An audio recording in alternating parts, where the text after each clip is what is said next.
close till I get up. Time is barely on our side.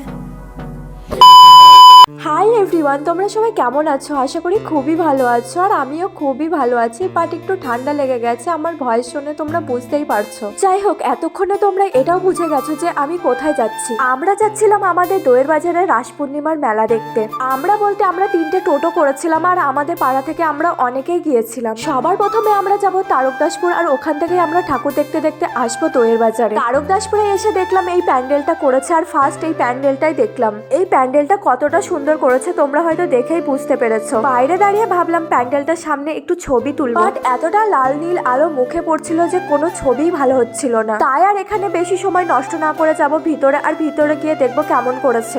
এটা ভিতরের ভিউটা, সামনে রাধা কৃষ্ণ, তার সামনে এই লম্বা মতো গাছের মতো ফুল দিয়ে সাজানো, এটা দেখতে সব থেকে বেশি সুন্দর লাগছিল। যাই হোক, এখান থেকে বেরিয়ে আমরা যাব আবার অন্য প্যান্ডেলে। বাইরে বেরিয়ে আমরা ডিসাইড করতে করতে কোন দিকে যাব, আর লাইটিং দেখতে দেখতে চলে আসলাম পরের প্যান্ডেলে। পরের প্যান্ডেলটাও খুব সুন্দর করেছে। দইয়ের বাজারে এই ফার্স্ট টাইম আমার দেখা এত সুন্দর সুন্দর ইউনিক প্যান্ডেল করেছে। যাই হোক, এই প্যান্ডেলটার ভিতরে গিয়েও দেখা যাক যে কেমন করেছে।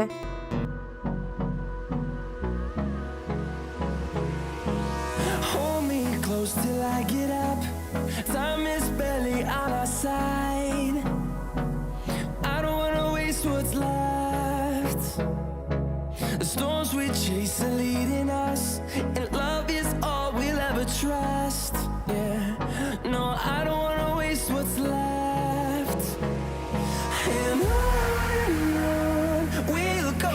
এই প্যান্ডেলটা দেখে বেরিয়েই এটা ছিল এই প্যান্ডেলের সাইডের দিকে। এখানে অনেক সিনারি করেছে যেগুলো বাস্তব জীবনের সঙ্গে মিল রয়েছে বা বাস্তব জীবনে ঘটে থাকে। বাইরে আবার হচ্ছিল গানের প্রোগ্রাম। এই শিল্পীটা ভালোই গান করছিল, নিজের ভয়েসেই একসঙ্গে মেয়েদের গলাও করছিল, তাই শুনতে আরো বেশি ভালো লাগছিল। আমি যদি তোমাদের অরিজিনাল ভয়েসটা শোনাতাম তাহলে হয়তো তোমরা বুঝতে পারতে, আর তোমাদের ভালোও লাগতো, বাট কপিরাইট পড়ে যাওয়ার জন্য আমি আর শোনাতে পারলাম না। হাঁটতে হাঁটতে আবার চলে এসেছি পরের প্যান্ডেল, দইয়ের বাজারে ক্লাব দেশবন্ধু। এই প্যান্ডেলটাও জাস্ট ওয়াও, এত সুন্দর করেছে। এই প্যান্ডেলটার পাশেও একটা থিম করেছিল, আর এখানে প্রচুর লম্বা লাইনও হয়েছে। যাই হোক, একটু একটু করে আমরাও এগিয়ে গেলাম দেখার জন্য। এর ভিতরে যেটা দেখলাম আমার সব থেকে বেশি পছন্দ হয়েছে, রাম সীতার বিয়ে, সীতার বনবাসে যাওয়া, সীতাহরণ, সবটাই রামায়ণ নিয়ে। আরো সব থেকে বেশি ভালো লেগেছে এই যে এরা হচ্ছে সবগুলোই অরিজিনাল মানুষ, তাই দেখতে আরো বেশি ভালো লাগছিল। তারপরে গেলাম সুভাষপল্লীতে, আর ওখানে মেলাও হয়েছে। সুভাষপল্লীতেও খুব ভালো প্যান্ডেল করে, আর এই বছর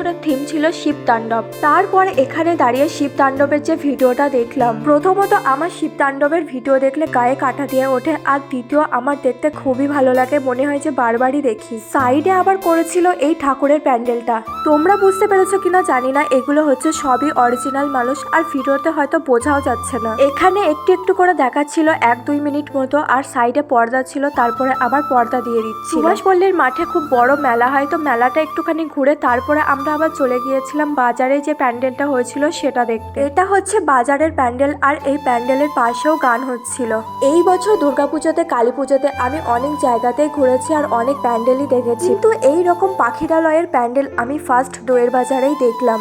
এই প্যান্ডেলটা আমার এত সুন্দর লেগেছে বলার মতো না, আর করেওছে খুব সুন্দর। যাই হোক, ওখান থেকে বেরিয়ে আমরা আবার গিয়েছিলাম পরের প্যান্ডেল ঢাকাপাড়াতে। ঢাকাপাড়াতে এখানে একটা থিম করেছিল, আর এই থিমটার নাম হচ্ছে তারাপীঠের মহাশ্মশান। ঢুকেই যেটা দেখলাম মা কালী, এগুলো সবই অরিজিনাল মানুষ, আর সাইডে করেছিল ভূতের সিন। আমরা যখন এখানে ঢুকলাম মিউজিকের প্রবলেম হচ্ছিল, তো বন্ধ করে দিয়েছিল, তাই তেমন কিছু আর দেখা হয়নি এখানে। ঢাকাপাড়ার মাঠে আর একটা মেলা বসেছিল, তো এখানে এসে সবার প্রথমে খেলাম ফুচকা। এখানেও একটা প্যান্ডেল করেছিল, আর করেছিল ভূত বাংলো। এখন যাব এই প্যান্ডেলের ভিতরে। সিরিয়াসলি, এই প্যান্ডেলের ভিতরে ঢোকার পর আমি এতটা ভয় পেয়েছিলাম কিছু বলার নেই। প্রথমে আমি ফ্ল্যাশ অন করে ভিতরে ঢুকছিলাম, বাট ওরা অন করতে দিচ্ছিল না। আর ভেতরে যেটা ছিল আর যেটা হচ্ছিল সেটা হচ্ছে মানুষ ভূত সেজে দাঁড়িয়েছিল, আর মানুষকে ভয় দেখাচ্ছিল। ভিতরে মিউজিকটাও পাচ্ছিল ওই রকম যেরকম হরর মুভিতে বাজে। তোমরা বুঝতেই পারছো কেমন করছিল, আর লাইটিংটাও ভিতরে কিরকম ছিল, একদম অন্ধকার মতো, আর এমনিতেই আমি ভয় পাই, তাই আরো বেশি ভয় লাগছিল। যাই হোক, তারপরে বাইরে এসে আসলাম একটা মোমোর দোকানে, আর এখান থেকে নিলাম চিকেন মোমো।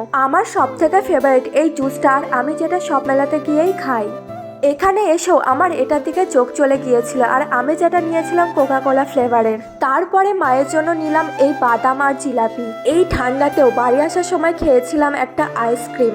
এই আইসক্রিমটা বাদাম দিয়ে আর চকলেট দিয়ে ছিল, খেতে খুবই টেস্টি ছিল। আর এইরকম আমি ফার্স্ট টাইম খেলাম। ঘুগনিটা আমার এত পছন্দ ছিল না, বাট আমার বরের সঙ্গে যেখানেই যাই ও ঘুগনিটা খুব পছন্দ করে, তাই নিলাম একটা ঘুগনিও। আর ওর কথা খুব মনেও পড়ছিল। এই যে তারপরে আমি দাঁড়িয়েছিলাম আর সবাই খাচ্ছিল। সবার খাওয়া হয়ে গেলে একসঙ্গে বাড়ি যাব বলে তারপরেই সবাই মিলে চলে এসেছিলাম একসঙ্গে বাড়ি। আর সিরিয়াসলি রাস্তাতে আস্তে আস্তে এত ঠান্ডা পড়ছিল, আর আমি পরে গেছিলাম একটা জ্যাকেট। আর আসতে অনেকটাই রাত হয়ে গিয়েছিল। তো এই ভিডিওটা আমি এখানেই শেষ করছি। দেখা হবে আবার পরে কোনো ভিডিওতে। তো তোমরা সবাই ভালো থেকো আর সুস্থ থেকো।